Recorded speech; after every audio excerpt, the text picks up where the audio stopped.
رمضان یا ماہ رمضان کیا کہا جائے، اور اس شخص کی دلیل جو دونوں کہنا درست جانتا ہے۔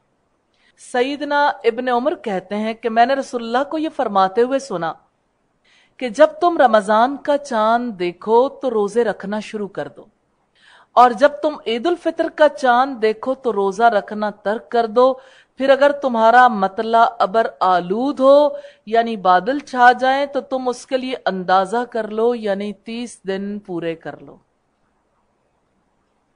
یہ باب لا کر امام بخاری نے اس حدیث کے کمزور ہونے کی طرف اشارہ کیا ہے جسے ابو عدی نے حضرت ابو ہریرہ سے مرفوعاً روایت کیا ہے کہ رمضان مت کہو، رمضان اللہ کا ایک نام ہے۔